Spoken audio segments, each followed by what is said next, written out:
Is the Chinese Communist Party actually communist? Today on History Mondays.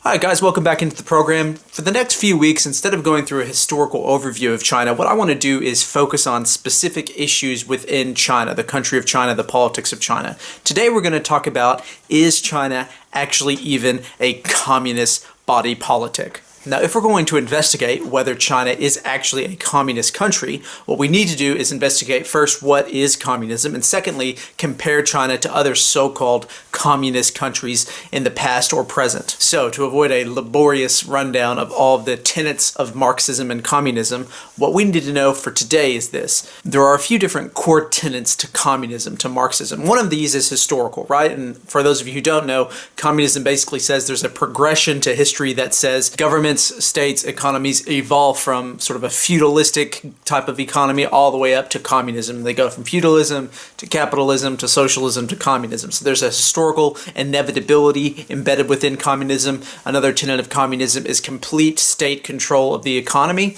Another tenet of communism would be all land is held publicly, no private ownership of land, no private ownership of the means of capital. All of the capital is owned by the people, by the state. So these are a few different things that we can zero in on about what does it mean to be a communist country. Now, if we're comparing China to other communist countries, obviously I think the most important comparison would be to the Soviet Union or the USSR. Now, many people have argued that the Soviet Union was not a communist country itself in the purest form. Basically, what the Soviet Union did is they took Marxist ideas, Marxist economic and political ideas, and they married it with someone named Vladimir Lenin, his ideas about taking communism and modifying it to the specific experience, the specific circumstances of Russia in the early 1900s. What were the specific circumstances? Obviously, Russia at that point was not a capitalist society. It was basically a feudal society with the Tsar as the head of the Russian Empire.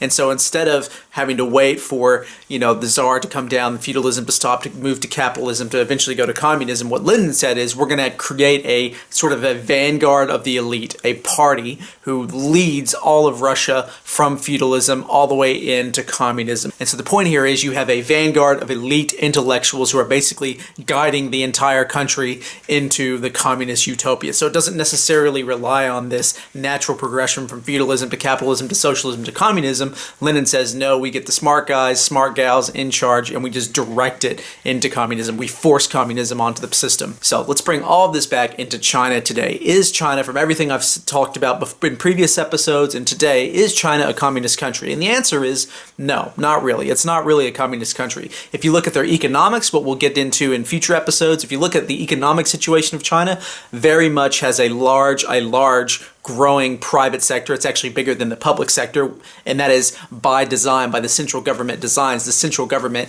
has instituted private market mechanisms into the economy. They want that because they know it's a more prosperous, more efficient system. And so you've got a larger private sector than a public sector by design. The Communist Party of China did, and I talked about this in my episode on Mao did institute public takeover of land, people living in communes, and it was a disaster. It was a disaster in the countrysides, it was a disaster in the cities, and so private ownership has been encouraged. Individual plots of land, both within the city and in the countryside, have been encouraged and stimulated, and that's a centrally designed plan from the Communist Party itself. Now, the one area where China definitely is a communist regime is that it is a single one-party state. That is, the Communist Party is the only party that has any legitimate claim to power or influence in Chinese society. And in this way, the Chinese Communist Party very much emulates the Soviet Union Communist Party. That is, they say, the Communist Party of China says, we are the vanguard. We are the leaders of China. We know what is best. We can lead China and the Chinese citizens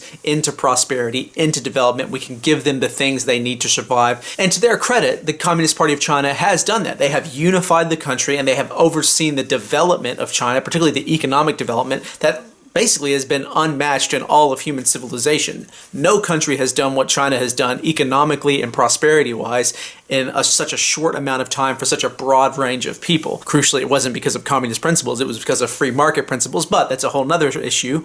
The point is, the only way that the Chinese Communist Party is actually communist is in their insistence on single-party sole leadership. and it's authoritarian leadership. So if you ask me, hey Brian, what is the Chinese government? Is it communism? Is it democracy? What is it? What I would say is the Chinese Communist Party, the governance of China, is actually authoritarian. It's single party authoritarian. The Chinese Communist Party institutes very, very harsh repressive measures in their society to block anyone's effort who isn't communist from coming into power, to holding any influence. Not only that, but the Chinese Communist Party blocks much of the criticism that's even leveled at the Chinese Communist Party. This isn't even coming from people who necessarily might want to create a new political party. This might be people who support the regime but who want to criticize it for this or that reason. Even that in the public sphere is very, very much stifled and silenced. So to finish up this episode, guys, is the Chinese Communist Party actually communist?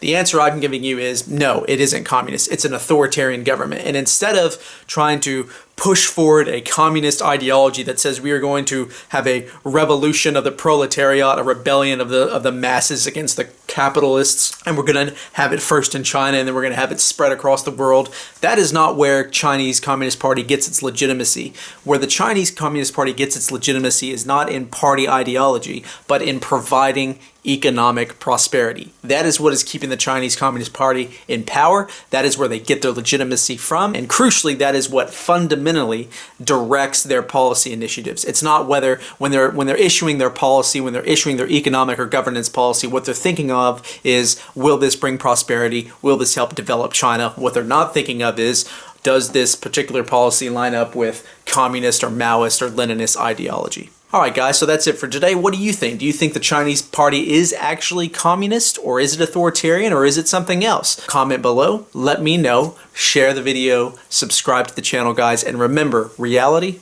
always trumps ideology.